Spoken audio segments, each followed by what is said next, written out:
اعوذ باللہ من الشیطان الرجیم بسم اللہ الرحمن الرحیم۔ شیزی وائس کے معزز سامعین و ناظرین السلام علیکم۔ نمرہ احمد کے ناول جنت کے پتے کے سلسلے کی 19 اقساط آپ ملاحظہ کر چکے ہیں۔ آج اسی سلسلے کی قسط نمبر 20 آپ کے سامنے پیش کی جا رہی ہے۔ وہ تینوں ساتھ ساتھ اس بل کھاتی سڑک پہ نیچے اتر رہے تھے۔ حیا ایک ہاتھ سے سٹول اور دوسرے سے اڑتے بالوں کو سمیٹ کر پکڑے ہوئے چل رہی تھی۔ اسے یوں لگ رہا تھا کہ وہ پرانے زمانوں میں واپس چلی گئی ہے، ایک قدیم جزیرے پہ جو ساری دنیا سے الگ تھلگ سمندر کے درمیان واقع تھا۔ وہ صدیوں پرانے شہزادوں کے جزیرے تھے اور وہ خود کوئی امر ہوئی شہزادی تھی۔ شہزادوں کے جزیرے یا پرنسز آئی لینڈز۔ مرمرا کے سمندر میں قریب قریب واقع 9 جزیروں کے گروہ کو کہا جاتا تھا۔ گئے وقتوں میں سلاطین اپنے تخت و تاج کے لیے خطرناک لگتے شہزادوں کو جلا وطن کر کے ان 9 جزیروں پہ بھیجا کرتے تھے، جس سے ان کا نام پرنسز آئی لینڈ پڑ گیا۔ بیوک ادا ان میں سب سے بڑا جزیرہ تھا۔ بیوک یعنی بڑا اور ادا یعنی جزیرہ۔ بیوک ادا دنیا کے ٹریفک رش اور ہنگامے سے دور ایک پرسکون چھوٹا سا جزیرہ تھا۔ وہاں گاڑیاں، بسیں اور دوسری آٹوز نہیں ہوتی تھیں۔ سفر کرنے کے لیے قدیم وقتوں کی طرح گھوڑا گاڑیاں اور بگیاں تھیں یا پھر بائی سائیکل۔ ڈی جے اور جہان اس سے چند قدم آگے نکل گئے تھے اور وہ قدیم زمانوں کے رومانس میں کھوئی ذرا پیچھے رہ گئی تھی۔ وہ دونوں باتیں بھی کر رہے تھے، ان میں اب تک خاصی بے تکلفی ہو چکی تھی۔ جہان اسے ریسٹورنٹس کے بارے میں بتا رہا تھا۔ یہاں بہت زیادہ اقسام کے کباب ملتے ہیں، غالباً 150 اقسام کے، اور ہر ریسٹورنٹ یا تو سوپ فری دیتا ہے یا ایپل ٹی۔ وہ بے توجہی سے ان کی باتیں سنتی قدم اٹھا رہی تھی۔ اس جگہ سڑک دونوں اطراف سے ریسٹورنٹس میں گھری تھی۔ ان کے دروازے کھلے تھے اور سامنے برآمدوں میں شیڈ تلے کرسیاں میزیں بچھی تھیں۔ سیاحوں کا ایک ہجوم ہر سو پھیلا تھا۔ سڑک کے وسط میں ایک جگہ مجمع سا لگا تھا، وہ تینوں بھی بے اختیار دیکھنے کے لیے رک گئے۔ سیاحوں کے ہجوم کے درمیان گھری وہ ایک 5-6 سال کی خوبصورت سی ترک بچی تھی۔ وہ گہرے جامنی بغیر آستین فراق میں ملبوس تھی اور گنگڑیالے بال کندھے پہ آگے کو ڈالے ہوئے تھی۔ وہ ریڈ کارپٹ پہ کھڑی کسی اداکارہ کی طرح کمر پہ ہاتھ رکھے ایک معصوم سا پوز بنائے کھڑی تھی، اور ارد گرد دائرے میں کھڑے سیاہ کھٹا کھٹ اپنے کیمروں میں اس کی تصویریں مقید کر رہے تھے۔ وہ ہر تصویر کے بعد ذرا مختلف انداز سے کھڑی ہو جاتی اور چہرے پہ معصومیت طاری کیے کبھی آنکھیں پٹ پٹاتی، کبھی تھوڑی تلے ہاتھ رکھتی، کبھی مسکراتی، کبھی ناک سکوڑتی۔ شاید 1-2 سیاح اس کی تصویر بنانے رکے ہوں گے تو دیکھا دیکھی مجمع لگ گیا ہوگا۔ وہ اور ڈی جے بھی فوراً اپنے کیمرے نکال کر تصویریں بنانے کھڑی ہو گئیں۔ اس بچی کے پوز اتنے پیارے تھے کہ تصویریں بنا کر بھی ان کا دل نہیں بھر رہا تھا۔ تھوڑی دیر بعد حیا نے لمحے بھر کا توقف کرتے ہوئے چہرہ اٹھایا تو دیکھا جہان ساتھ ہی کھڑا لب بھینچے قدرے ناگواری سے یہ سارا منظر دیکھ رہا تھا۔ وہ شانے اچکا کر پھر سے سیاحوں کے جمگٹھے میں گھری بچی کی طرف متوجہ ہو گئی۔ یار عمر دیکھو اس کی، اور ایکشن کیسے مار رہی ہے۔ ڈی جے ہنستے ہوئے تصویریں کھینچ رہی تھی۔ دفتن مجمع کو چیر کر ایک لڑکی تیزی سے آگے بڑھتی دکھائی دی۔ اس نے لمبے اسکرٹ اور کھلے سے سویٹر کے اوپر بھورا سادہ اسکارف چہرے کے گرد لپیٹ رکھا تھا۔ اس کی رنگت سنہری تھی اور آنکھیں بھوری۔ وہ 16-17 برس کی لگتی تھی۔ بائیں کوہنی پہ اس نے ٹوکری ڈال رکھی تھی جس میں جنگلی پھول تھے۔ وہ ماتھے پہ تیوریاں لیے آگے بڑھی اور سختی سے اس بچی کا بازو پکڑا۔ بچی گھبرا کر پلٹی اور جیسے ہی اس لڑکی کو دیکھا اس کے لبوں سے ہولے سے نکلا، عائشہ گل۔ جواباً وہ بھوری آنکھوں والی ترک لڑکی غصے میں کچھ کہتی ہوئی اس کا بازو پکڑ کر مجمع میں سے راستہ بنا کر اسے لے جانے لگی۔ وہ ترکی میں جو کہہ رہی تھی وہ ایسا تھا کہ سیاح فوراً پیچھے ہٹنے لگے۔ ریڈ کارپٹ شو ختم ہو گیا تھا۔ بچی اب مزاحمت کرتی چڑچڑے پن سے کچھ کہہ رہی تھی۔ وہ لڑکی جس کا نام شاید عائشہ گل تھا مسلسل بولتی ہوئی اسے لے کر جا رہی تھی۔ اس کی بھوری آنکھوں میں غصہ بھی تھا اور دکھ بھی اور شاید نمی بھی۔ حیا گردن موڑ کر ان کو جاتے دیکھتی رہی۔ آؤ تمہیں اپنا بیوک ادا دکھاتا ہوں۔ جہان کی آواز پہ وہ چونکی، پھر خفیف سا سر جھٹک کر اس کے ساتھ آگے بڑھ گئی۔ جہان نے ایک بگی روک رکھی تھی۔ ڈی جے نے البتہ 4 لیرہ فی گھنٹہ کے حساب سے سائیکل کرائے پہ لے لی تھی اور اب وہ اسی پہ سوار ہو رہی تھی۔ حیا بگی کے قریب آئی تو جہان نے ایک طرف ہو کر راستہ دیا۔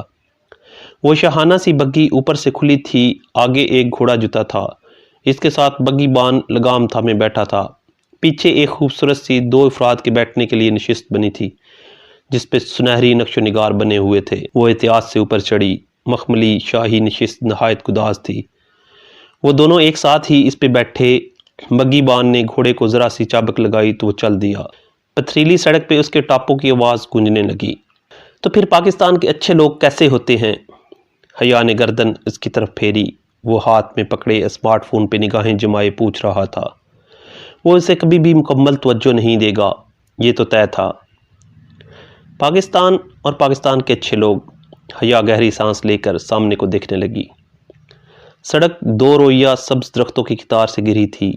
چند پیلے زرد پتے سڑک کے کناروں پہ بکھرے پڑے تھے۔ درختوں کی دونوں قطاروں کے درمیان بگی سست روی سے آگے بڑھ رہی تھی۔ ہم بہت ترقی یافتہ نہیں ہیں، بہت پڑھے لکھے بھی نہیں ہیں۔ دھوکہ دہی، رشوت زنی، قتل و غارت اور بہت سی برائیوں میں بھی ملوث ہیں۔ ہمارے ہاں ظلم کھلے عام کیا جاتا ہے اور مظلوم بھی ہم ہی ہوتے ہیں۔ ہم پسماندہ بھی ہیں اور پس ذہن کے بھی، مگر اس سب کے باوجود جہان سکندر، ہم دل کے برے نہیں ہیں۔ ہمارے دل بہت سادہ، بہت معصوم، بہت پیارے ہوتے ہیں۔ پھر وہ قدرے توقف سے بولی، کیا تم نے واقعی ابا سے پوچھا تھا کہ پاکستان میں ہر روز بم بلاسٹ ہوتے ہیں؟ میں نے موبائل کی اسکرین کو انگلیوں میں پکڑے وہ ذرا سا چونکا، پھر زیر لب مسکرا دیا۔ شاید۔ کیا نہیں ہوتے؟ ہوتے تو ہیں۔ ہماری انٹرنیشنل اسلامک یونیورسٹی کے کیفے میں بھی بلاسٹ ہوا تھا۔ اس دن ہماری ایک فیئر ویل پارٹی تھی اور ہم فرینڈز بلاسٹ سے 10 منٹ پہلے کیفے سے نکلی تھی۔ بہت برا منظر تھا وہ، ہر طرف ٹوٹا کانچ، خون، جلی ہوئی دیواریں۔ اس نے یاد کر کے جیسے جھرجھری لی۔ تو سیکیورٹی ادارے کیا کرتے ہیں؟ لگتا تو نہیں کہ کچھ کرتے ہیں۔ خیر ترکی کے لوگ کیسے ہوتے ہیں؟ میں تو ایک غریب سا ریسٹورنٹ اونر ہوں، ورکنگ کلاس کا ایک مزدور صرف شخص، جس کو مصروفیت کے باعث گھومنے پھرنے کا وقت بھی نہیں ملتا، اور باوجود اس کے کہ میرے گھر سے بیوک ادا قریباً 2 گھنٹے کی مسافت پہ ہوگا، میں 3 سال بعد ادھر آ رہا ہوں۔ واقعی؟ اس نے حیرت سے پلکیں جھپکائیں۔ جہان نے شانے اچکا دیے۔ وقت ہی نہیں ملتا۔ میں نے بچت کے لیے ریسٹورنٹ میں ورکرز کم سے کم رکھے ہوئے ہیں، سو کام کا بوجھ بہت بڑھ جاتا ہے۔ وہ اسی طرح اسکرین کو دباتا مسلسل کام کر رہا تھا۔ بگی سڑک کی ڈھلان سے نیچے اتر رہی تھی۔ بل کھاتی سڑک کے دونوں طرف میں خوبصورت بنگلوں کی قطاریں تھیں۔ سڑک کے کنارے کتے ٹہلتے پھر رہے تھے۔ یہ تختہ کمزور ہے، دفتن جہان نے اپنے جوگر سے نیچے موجود تختہ تھپتھپایا اور پھر جھکا۔ پلیز جہان، ساری دنیا کی ٹوٹی چیزیں تمہارا ہیڈک نہیں ہیں۔ اچھا۔ وہ جو جھک رہا تھا قدر خفگی سے سیدھا ہوا۔ وہ پھر سے موبائل پہ کچھ لکھنے لگا۔ فون رکھ بھی دو۔ مادام آپ یہ مت بھولا کریں کہ آپ ایک غریب ورکر کے ساتھ ہیں، جو اگر ایک دن کا آف لے گا تو سارے آرڈرز میں ہیر پھیر ہو جائے گا۔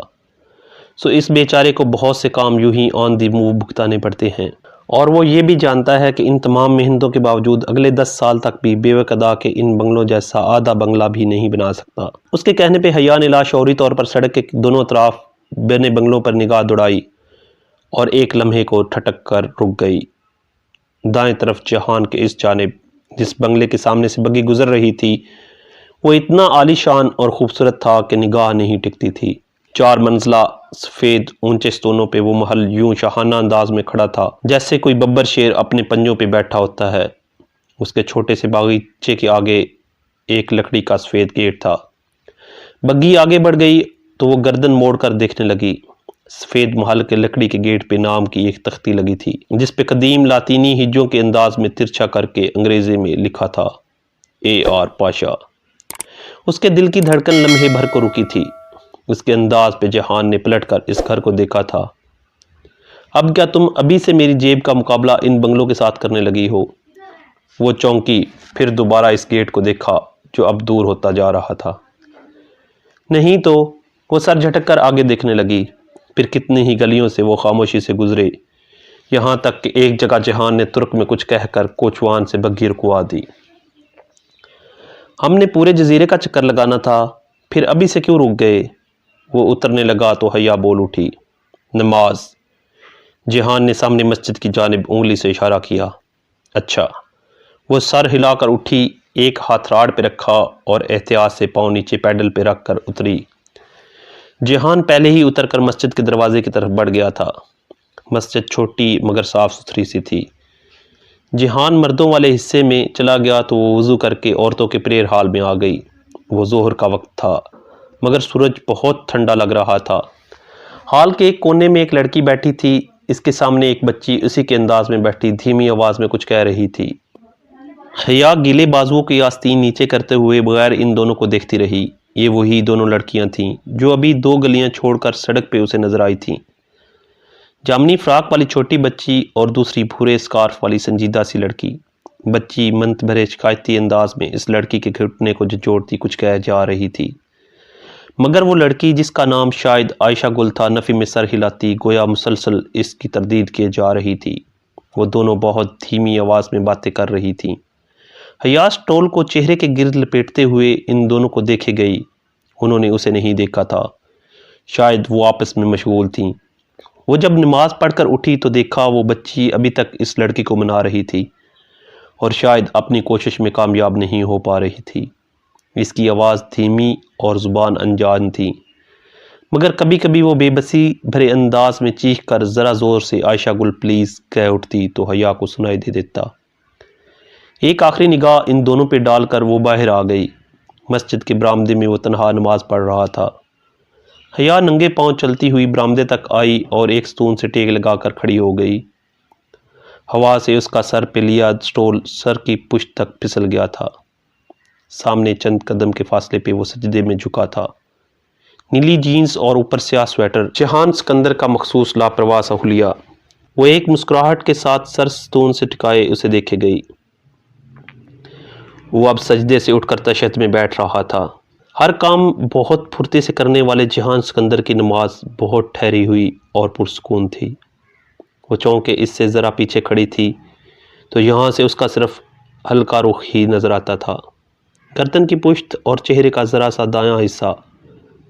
وہ گردن جھکائے تشہد پڑھ رہا تھا، پھر اس نے دائیں رخ سلام کے لیے گردن موڑی تو حیا کو بالاخر اس کا چہرہ نظر آیا۔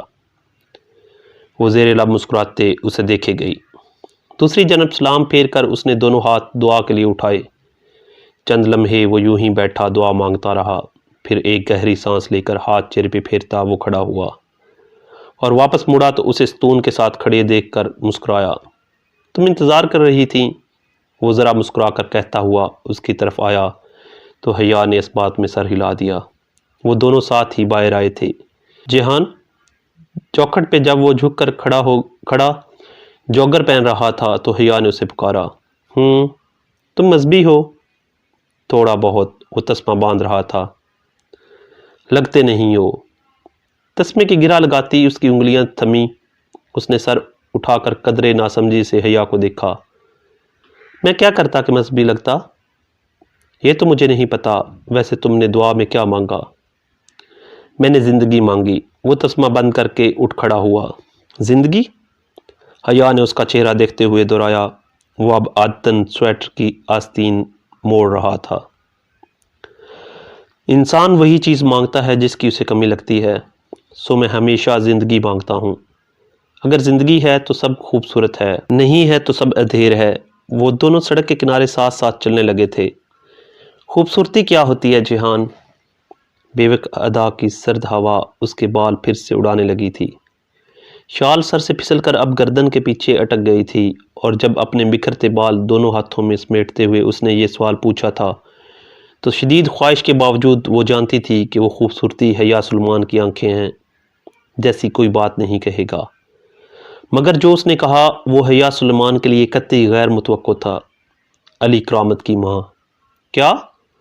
اس نے ناسمجھی سے جہان کو دیکھا۔ وہ سامنے دیکھتے ہوئے قدم اٹھا رہا تھا۔ میرے لیے خوبصورتی علی کرامت کی ماں پہ ختم ہو جاتی ہے۔ علی کرامت میرا ایک اسکول فیلو تھا۔ ایک دفعہ میں اس کے گھر گیا تھا، تب میں نے اس کی ماں کو دیکھا۔ وہ بہت خوبصورت خاتون تھیں۔